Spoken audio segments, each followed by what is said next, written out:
کہ ہوائی جہاز کے اندر بیٹھے ہوئے وہ ایک ان کا آڈیو سسٹم ہوتا ہے، اس میں تلاوت ہو رہی ہوتی ہے، لیکن سنتا وہی ہے کہ جو اس کو کانوں سے لگاتا ہے، جو نہیں لگاتا ہو رہی ہوتی ہے مگر سن نہیں پاتا۔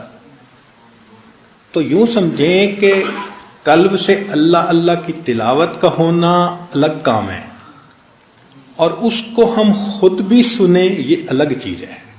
کہ یہ جو تحرک ہے یہی وقت کے ساتھ ساتھ تذکر میں تبدیل ہو جاتا ہے۔ پہلے یہ حرکت ہوتی ہے، انسان بیٹھا رہتا ہے، پھر اسی حرکت کے ساتھ ایک ادراک شروع ہو جاتا ہے کہ جیسے اللہ اللہ اللہ اللہ اللہ اللہ ایک آواز محسوس ہونی شروع ہو جاتی ہے۔ وہ انسان کا دل ہی ذکر کرتا ہے اور انسان کا دل ہی اسے سنتا ہے، یہ کان نہیں سنتے۔ بات سمجھے نا، دل ہی ذکر کرتا ہے اور دل ہی اس کو سنتا ہے، اور اس کا سننا اس کا تعلق کشف کے ساتھ ہے۔ کشف سمعی بھی ہوتے ہیں، بصری بھی ہوتے ہیں، یعنی دیکھنے سے بھی کشف کا تعلق ہے۔ جیسے کچھ لوگوں کو ذرات جو ہیں وہ پتوں پہ اللہ اللہ لکھا نظر آتا ہے تو یہ بصری ہوا، آنکھ سے دیکھا۔ کئی لوگوں کو زمین کے ڈھیلے سے اللہ اللہ کی آواز آتی ہے تو یہ سمعی ہوا۔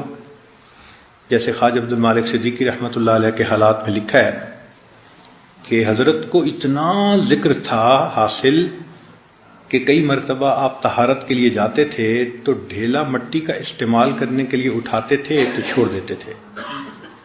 پھر اپنے شیخ کے پاس آئے، حضرت میں تو ڈھیلا استعمال کرنے کے قابل نہیں رہا۔ کیوں؟ حضرت مجھے وہ ذکر کرتا سنائی دیتا ہے، تو میں نجاست کیسے صاف کروں اس سے؟ تو جب یہ بتایا تو حضرت فضل کوشی رحمۃ اللہ علیہ مسکرائے، فرمان لگے اچھا جاؤ استعمال کرو۔ اس کے بعد پھر وہ کشف ختم ہو گیا صرف شیخ کے کہہ دینے کے اوپر۔ تو قلب کا ذکر کرنا الگ چیز ہے، اور بندے کو وہ سنائی بھی دے یہ الگ چیز ہے۔ یہ دو الگ الگ چیزیں ہیں۔ کئی دفعہ گناہ کے کرنے کی وجہ سے یہ سنائی دینے والا کشف ختم ہو جاتا ہے، لقمہ مشتبہ کھا لیا ختم ہو جاتا ہے، لیکن شیخ باطن کی نظر سے جب دیکھتا ہے تو اس کو قلب ذاکر نظر آتا ہے، کو بندے کو خود فیل نہیں ہوتا۔ چنانچہ بعض لوگوں کو دیکھا کہ معمولات بھی کرتے ہیں، نیکی تقوی بھی ہے، کہتے ہیں مجھے تو کچھ نہیں ہوتا، پتہ نہیں حضرت جی نے دوسرا تیسرا سبق دے دیا۔ بھئی آپ کو تو اس لیے نہیں محسوس ہوتا کہ ابھی آپ کو وہ کشف حاصل نہیں ہے۔ اس کی مثال یوں سمجھ لیں کہ ہوائی جہاز کے اندر بیٹھے ہوئے وہ ایک ان کا آڈیو سسٹم ہوتا ہے، اس میں تلاوت ہو رہی ہوتی ہے، لیکن سنتا وہی ہے کہ جو اس کو کانوں سے لگاتا ہے، جو نہیں لگاتا ہو رہی ہوتی ہے مگر سن نہیں پاتا۔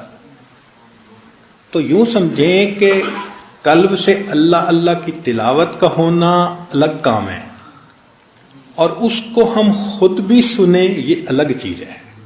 اس کا تعلق کشف کے ساتھ ہے، اس لیے سالک کو کھانے پینے ان چیزوں میں بہت احتیاط کرنی پڑتی ہے، ورنہ انسان کا کشف جو ہے وہ فوراً ختم ہو جاتا ہے۔ کشف بہت شیشے کی طرح نازک سی چیز ہے، بے احتیاطی ہوئی اور وہ بند ہوا۔